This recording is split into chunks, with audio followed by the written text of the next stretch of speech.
तो चलिए बुलेटिन की शुरुआत करते हैं बड़ी खबर के साथ। राजधानी भोपाल से बड़ी खबर सामने आ रही। सीएम डॉक्टर मोहन यादव के आज के कार्यक्रम जबलपुर और कटनी दौरे पर रहेंगे सीएम डॉक्टर मोहन यादव। सुबह 10:30 बजे भोपाल से जबलपुर के लिए होंगे रवाना। सुबह 11:45 पर स्वच्छता अभियान में करेंगे श्रमदान। रानी दुर्गावती चिकित्सालय में सीएम करेंगे श्रमदान। राजा शंकर शाह कुंवर रघुनाथ शाह संग्रहालय का करेंगे भ्रमण। बलिदान दिवस कार्यक्रम में होंगे शामिल। तो सीएम डॉक्टर मोहन यादव के आज के कार्यक्रम की जानकारी आपको दे रहे हैं। जबलपुर और कटनी दौरे पर आज सीएम डॉक्टर मोहन यादव रहेंगे। सुबह 10:30 बजे भोपाल से जबलपुर के लिए सीएम रवाना होंगे। सुबह 11:45 पर स्वच्छता अभियान में श्रमदान करेंगे। रानी दुर्गावती चिकित्सालय में सीएम श्रमदान करेंगे। तो सीएम डॉक्टर मोहन यादव के आज दिन भर के कार्यक्रम की जानकारी आपको दे रहे हैं। जबलपुर और कटनी दौरे पर आज सीएम डॉक्टर मोहन यादव रहेंगे। सुबह 10:30 बजे भोपाल से जबलपुर के लिए रवाना होंगे। 11:45 पर स्वच्छता अभियान कार्यक्रम में शिरकत करेंगे। रानी दुर्गावती चिकित्सालय में सीएम श्रमदान करेंगे। तो बड़ी और अहम जानकारी आपको दे रहे हैं। सीएम डॉक्टर मोहन यादव का आज कटनी दौरा रहेगा। आज जबलपुर और कटनी दौरे पर सीएम डॉक्टर मोहन यादव रहेंगे। इस दौरान आयोजित कई कार्यक्रमों में सीएम डॉक्टर मोहन यादव शिरकत करेंगे। बलिदान दिवस कार्यक्रम में सीएम डॉक्टर मोहन यादव शामिल होंगे। तो आज सीएम डॉक्टर मोहन यादव का जबलपुर और कटनी दौरा रहेगा। आज जबलपुर और कटनी दौरे पर सीएम डॉक्टर मोहन यादव रहेंगे। इस दौरान आयोजित कई कार्यक्रमों में सीएम शिरकत करेंगे।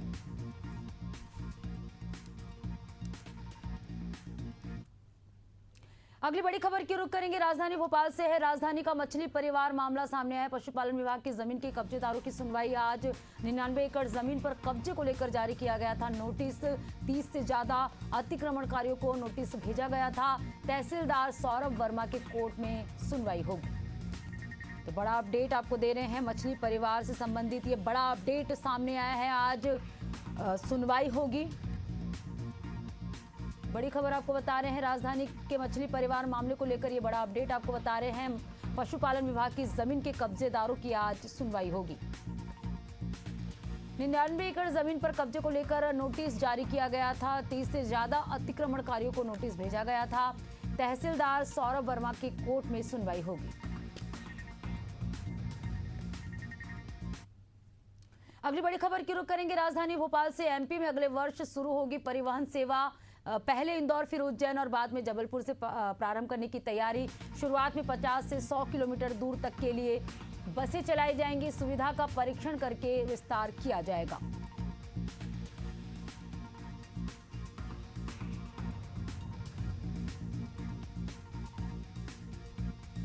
तो एमपी में अगले वर्ष शुरू होगी परिवहन सेवा।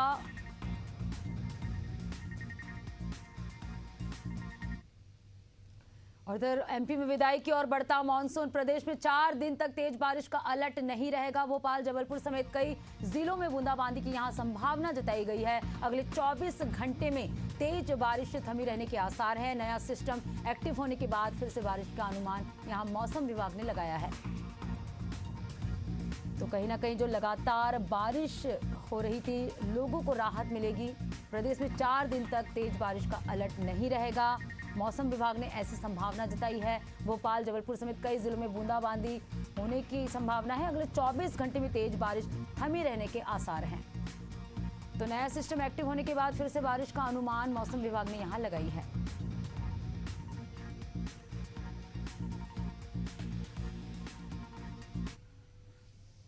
और चलिए बात करेंगे अगली खबर की। मध्य प्रदेश में इन दिनों लव जिहाद का मुद्दा गरमाया हुआ है। इसी कड़ी में भोपाल सांसद आलोक शर्मा ने आगामी गरबे को लेकर चेतावनी दी है कि दूसरे समुदाय के लोग धोखाधड़ी कर गरबा आयोजनों में शामिल ना हो। उन्होंने कहा कि हिंदू जाग चुके हैं, अब कोई लव जिहादी गरबा में प्रवेश ना करे।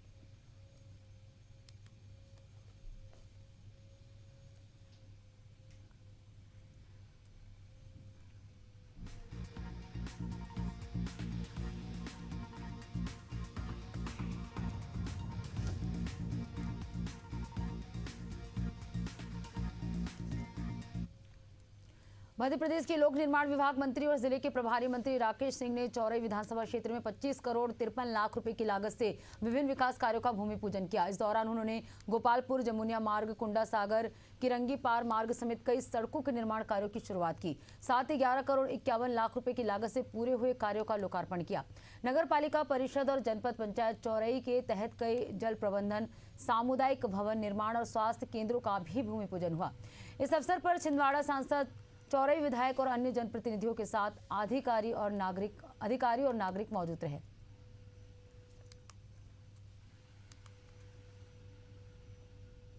प्रदेश के यशस्वी मुख्यमंत्री डॉक्टर मंच पर उपस्थित हमारी जनपद पंचायत का मैं बहुत बहुत स्वागत करता हूँ, अभिनंदन करता हूँ। माननीय प्रभारी मंत्री जी को चौरई लेके आता हूँ, आमंत्रित करता हूँ। यदि यहाँ दोगे बड़ी संख्या में हमारी बहनें हैं, प्रधानमंत्री जी की मंशा है। खबर एमपी के देवरी से, जहां दक्षिण वन मंडल की देवरी रेंज की रसेना सर्कल के सरईवन गांव के पास सागन तस्करों ने 2 बीट गार्ड पर जानलेवा हमला कर दिया। इस हमले में एक बीट गार्ड को गंभीर चोटें आई, जिसे देवरी के समुदाय स्वास्थ्य केंद्र लाया गया, जहां प्राथमिक उपचार के बाद सागर रेफर किया गया है।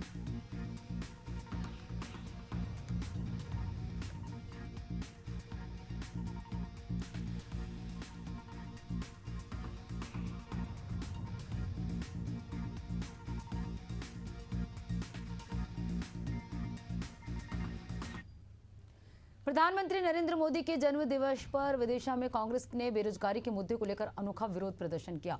कांग्रेसियों ने बेरोजगार दिवस कार्यक्रम का आयोजन किया, जिसमें एमबीए और उच्च शिक्षा प्राप्त युवाओं ने पकोड़े तलकर सरकार की नीतियों पर सवाल उठाए। 18 साल आपको सरकार में हो गए, आप पे 22 करोड़ लोगों का नौकरी का कर्ज है।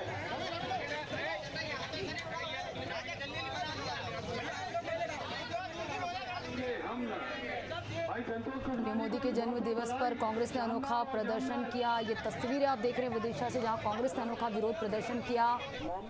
बेरोजगार दिवस कार्यक्रम का आयोजन कांग्रेस की ओर से किया गया था। विदिशा में पीएम मोदी के जन्म दिवस पर कांग्रेस ने यह अनोखा प्रदर्शन किया, जहां पर पकोड़े बनाते हुए कांग्रेसी नजर आए।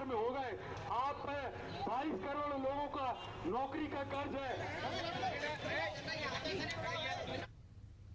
प्रधानमंत्री नरेंद्र मोदी के 75वें जन्मदिन के उपलक्ष्य में मध्य प्रदेश के सिंगरौली के जिला अस्पताल सह ट्रॉमा सेंटर में रक्तदान शिविर का आयोजन किया गया। इस अवसर पर मुख्य अतिथि के रूप में जिले की प्रभारी मंत्री और लोक स्वास्थ्य यांत्रिकी विभाग की मंत्री संपतिया ईके शामिल हुई। उन्होंने कहा कि एक स्वस्थ नारी अपने परिवार को ऊर्जा, संस्कार और शक्ति प्रदान करती है। जब परिवार सशक्त होता है तो समाज और देश भी सशक्त होते हैं।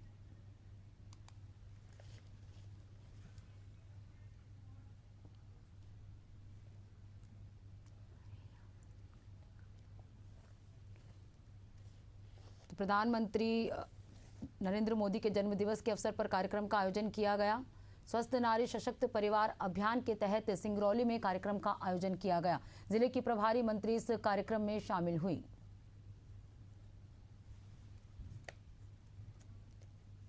राजधानी भोपाल में नगर निगम ने शहर को स्वच्छ बनाने के साथ ही पर्यावरण संरक्षण के लिए नई पहल शुरू की, जिसके तहत भोपाल के सभी विसर्जन घाटों के जल को शुद्धिकरण के लिए बायो एंजाइम रिसाइकिल तैयार की गई, जिसका छिड़काव भोपाल के शाहपुरा स्थित विसर्जन घाट पर भोपाल की मेयर मालती राय ने किया। उन्होंने बताया कि डॉक्टर योगेंद्र सक्सेना के सहयोग से नगर निगम ने मंदिरों में चढ़ाए गए नींबू और गुड़ के मिश्रण से ये खास बायो एंजाइम तैयार किया है, जिसके छिड़काव से पानी का शुद्धिकरण होगा। अभी इसे प्रयोग के तौर पर शाहपुरा विसर्जन घाट पर उपयोग किया है।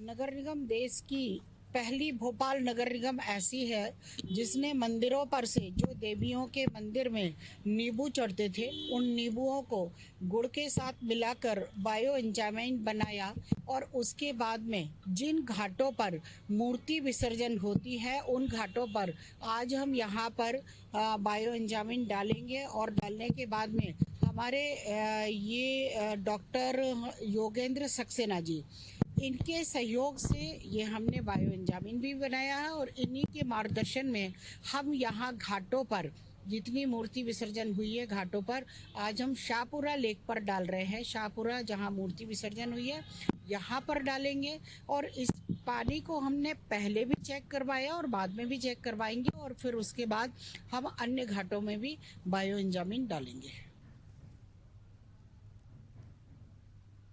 टीकमगढ़ जिले के पलेरा कस्बे में बालाजी पेट्रोल पंप पर उस वक्त अफरा तफरी मच गई जब बोतल में पेट्रोल देने से मना करने पर युवक ने पंप के कर्मचारी पर हमला कर दिया। दोनों के बीच जमकर मारपीट हुई। इस दौरान पेट्रोल पंप पर मौजूद लोग तमाशबीन बने वीडियो बनाते रहे। एक युवक के तो कपड़े तक फट गए। बाद में दोनों पक्ष के लोग थाने पहुंचे, जहां पुलिस ने समझाइश देकर उन्हें छोड़ दिया। घटना का वीडियो अब सोशल मीडिया पर जमकर वायरल हो रहा है।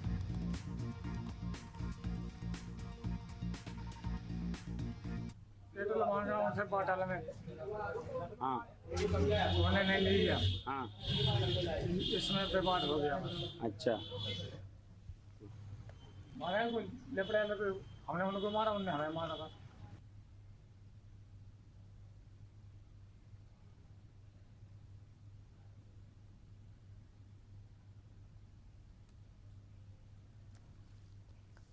मध्य प्रदेश के ग्वालियर से मानवता को शर्मसार कर देने वाला मामला सामने आया है, जहां दो लोगों ने मिलकर नाबालिग के साथ दुष्कर्म की वारदात को अंजाम दिया गया। पीड़िता ने बताया कि आरोपी कट्टे की नोक पर उसे जबरदस्ती होटल लेकर गए और कोल्ड ड्रिंक में नशीली पदार्थ मिलाकर दुष्कर्म किया। फिलहाल पुलिस मामला दर्ज कर दोनों आरोपियों की तलाश में जुट गई है।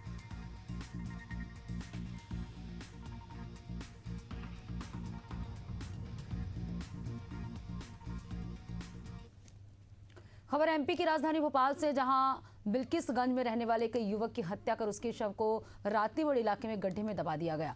मामले की सूचना मिलने के बाद पुलिस ने शव निकालकर पोस्टमार्टम के लिए भेजा। दरअसल 14 सितंबर को मृतक की गुमशुदगी की रिपोर्ट दर्ज कराई गई थी।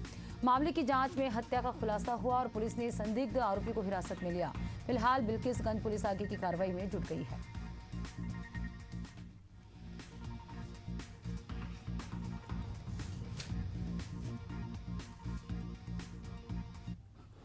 कल थाना रातीबड़ क्षेत्र में एक डेड बॉडी मिली थी, जिसमें ये सामने आया कि थाना बिल्किसगंज जिला सीहोर में जो है वो 14 से मिसिंग था।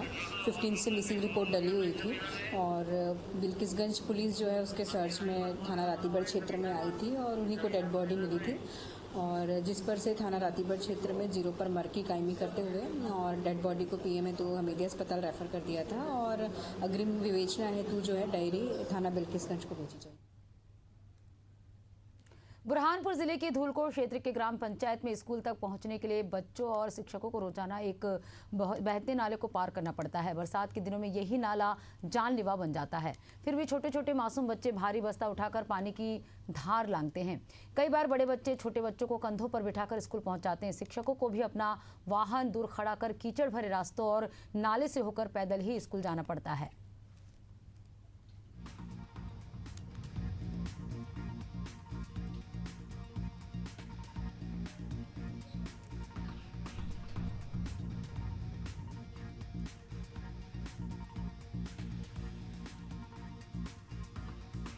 कि वहाँ जाके देखा हमने तो वास्तव में पुलिया बनी हुई है, वो बना हुआ है, लेकिन वो दूर है। जहाँ बच्चे का बस्ती है वहाँ से थोड़ा घूम कर जाना पड़ता है, तो बच्चे नजदीक आने के लिए नाला पार करते हैं। लेकिन उसमें ये हमने सरपंच को लिखा है कि वहाँ पर भी अगर कुछ रास्ते की व्यवस्था कर दें तो बच्चे को घूम के आना नहीं पड़े और कोई घटना दुर्घटना न हो। इस दृष्टि से हमने वहाँ के सरपंच को भी पत्र लिखा है कि रास्ते की व्यवस्था करें।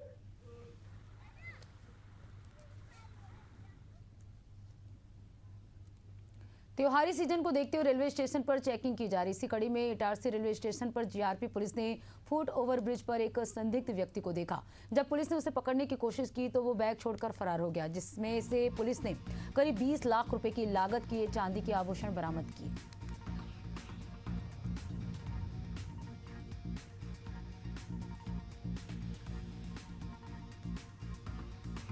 15/9/25 के शाम को हमारी टीम द्वारा एक चेकिंग अभियान चलाया गया था, जिसमें एक व्यक्ति पुलिस टीम को देखकर भागने लगा, जिससे हमने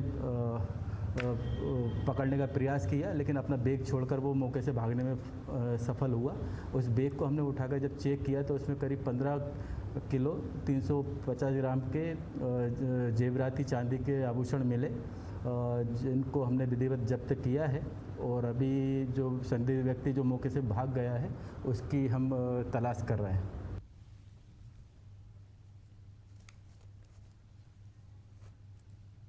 राजधानी भोपाल के आरजीपीवी कॉलेज में मारपीट की घटनाएं कम होने का नाम नहीं ले रही है। लगातार हो रही घटनाओं से छात्रों की सुरक्षा को लेकर गंभीर सवाल खड़े हो रहे हैं। सोमवार देर रात हॉस्टल में हुई घटना के बाद दूसरे दिन एक बार फिर कैंपस में खुलेआम मारपीट का वीडियो सामने आया, जिसमें एनएसयूआई के पदाधिकारी समेत 50 लोगों पर छात्रों को पीटने के आरोप लगा है। पीड़ित छात्रा ने बताया कि प्रदर्शन में शामिल होने से मना करने पर एनएसयूआई के महासचिव नाराज हो गए और उसके साथ मारपीट की।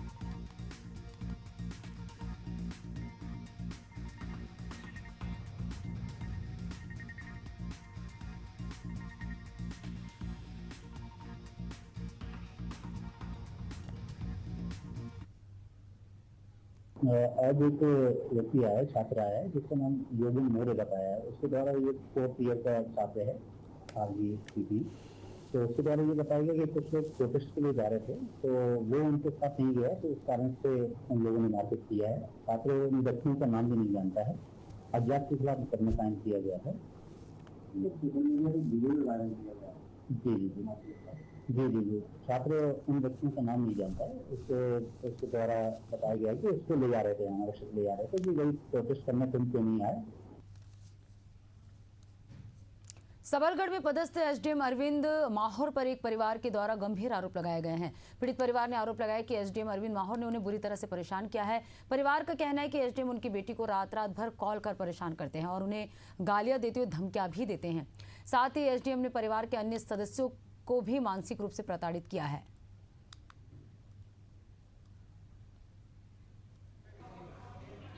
कलेक्टर के यहाँ आए थे, ये परेशानी है, ये सबलगढ़ में एसडीएम है, वो मेरे परिवार वालों को परेशान कर रहा है। पहले तो 1 साल से अम्मा में पोस्टिंग थी, जब से मेरे कहीं से भी नंबर ढूंढ के मेरी बिटिया को रात को 12 बजे मैसेज करता है, और मैसेज करता है तो वो बिटिया देखती है, सुबह देखती है तो उसका जवाब देती है नंबर कहाँ से मिला, तो वो नंबर का नहीं बताता है। बोला कहाँ पढ़ती हो, ये कॉलेज में पढ़ती हो, आपका नाम ये है वो है, तो कई बातें पर नंबर नहीं बताता है। और तो लड़की ने गाली दे दी कि यहाँ क्यों लगाया है फ़ोन।